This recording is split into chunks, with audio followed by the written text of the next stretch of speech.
Hey, it's Brad. I'm back in Iowa. It is hot and humid, but there is plenty of work that needs to be done.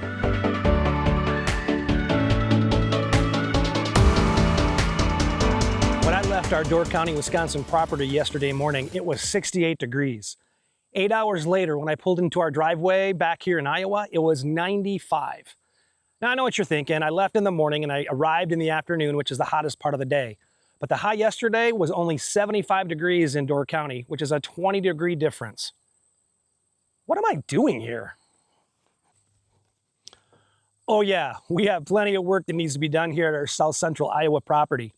As I've alluded to in the past, we have a lot of work that we need to get completed before the start of the Iowa bow hunting season on October the 1st. I like to leave 2 to 3, if not more weeks where I am totally off the property so that the deer can get used to me not being here. It doesn't matter where the deer are right now, even though I'd love to see more deer on my trail camera pictures. It doesn't matter because once I leave, they're not going to have any problem with me as soon as I start coming out here hunting in the fall. Unfortunately, because I had a few things I needed to take care of this morning after being gone for a few days, I wasn't able to come out here as early as I had hoped. And now it's the early afternoon and the hottest part of the day. It is what it is, but at least there's a little bit of a breeze blowing, so that'll help us out just a little bit. We're about to get back to our wood processing where I'm gonna have to cut up some more logs and maybe even do a little bit of chipping and try to clear out all that area that we've been working on. I'm kind of getting tired of cutting wood, to be honest with you, because that's all I did up in Door County as well, but there are things that need to be done, and there's no better time than right now.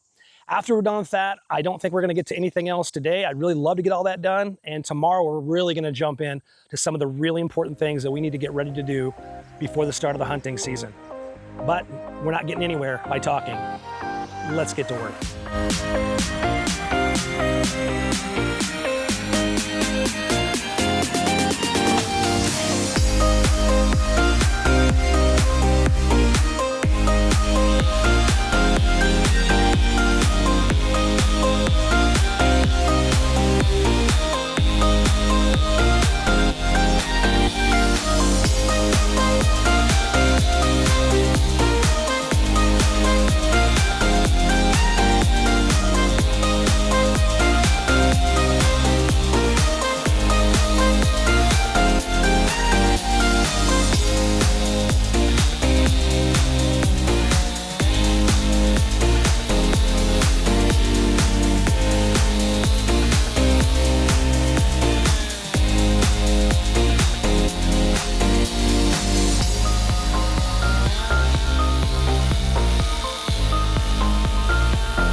Well, that'll wrap up our day today. It was mostly successful. I got a lot of the trees processed and I got the last 3 trees that we needed to get from down the hill to process probably tomorrow morning. The reason I say mostly is when I was dropping one of those trees, my saw got bound up in it and I had a little bit of a problem. Yeah, I think we found our problem here. Anyway, I'm gonna need to go get a new bar before we come out tomorrow morning and get this fixed up. I've never had this happen before, but glad it was the bar and not me. So, all right, well, we'll wrap it up today with this. Earlier I said there was a 20-degree difference yesterday between Door County and here in South Central Iowa. Well, today it was even crazier. With the heat index in there, it was a 40-degree difference. Now it is raining up in Door County, which we didn't want anyway down here. So I guess we'll take this, but just telling you, I think I need to go back to Door County. All right, well, hey, thanks again for stopping by again today. I always appreciate you watching. And once I get this bar fixed tomorrow, we'll be right back at it. And you can once again watch Brad work.